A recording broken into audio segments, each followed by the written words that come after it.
Hey Trinity family, Pastor DJ here, and I just want to take a couple minutes to talk to you about this Sunday, May 24th, as we gather at 10 a.m. back here in the chapel for the first time since the COVID pandemic started. I'm excited to be preaching to actual people in the room and not to my phone, to see your faces, and I hope you're excited too as we take these first steps towards beginning to gather together and encourage one another as a church in a way we haven't been able to over the last couple of months.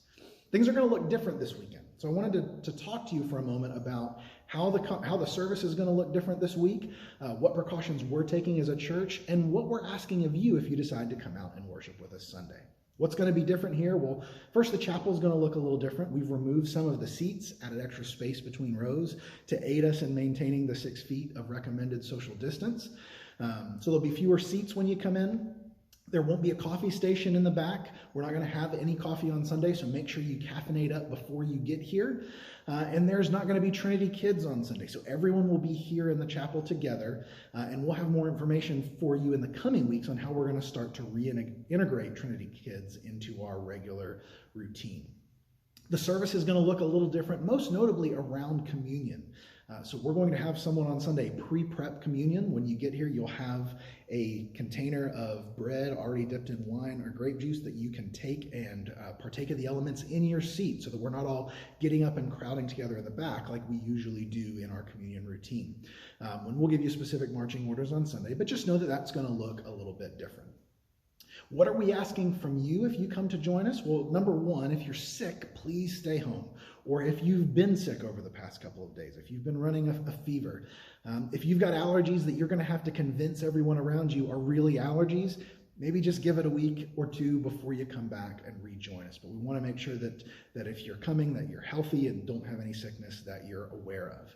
We're also going to ask that you wear a mask. So that can be an N95 construction mask, cloth mask, it can be a bandana, it can be a shirt sleeve that you tear off and wrap around your face, preferably not the shirt you're wearing on Sunday, but whatever you're comfortable with, we're going to ask that you wear to help cut down on the risk of asymptomatic spread as we gather and as we're singing together. So some of you might have been reading about potential risks of congregational singing. We are going to sing together. We believe that's an essential part of our worship as a church, and wearing a mask is a simple and easy way for us to counter any risks that might be associated with that. So please, if you're going to be here to the maximum extent possible, wear your mask and come with that face covering. We're also going to ask you to maintain social distance, to maintain that 6 feet of separation between households as much as you can as you come in.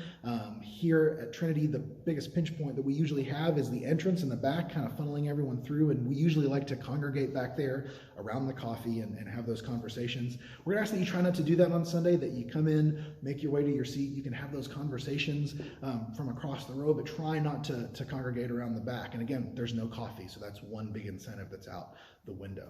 And even better than having the conversations across the aisles in here, feel free to catch up with each other outside the building, before the service, after the service.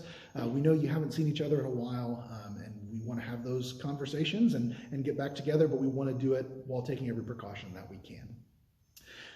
And just know as well, if you're one that's not really comfortable meeting back together in person yet, you still feel a little uneasy and cautious about that, we are going to continue the Facebook Live broadcast that we've been doing. So we have invested in some technology that's going to allow us to broadcast the entire service over Facebook Live as it happens.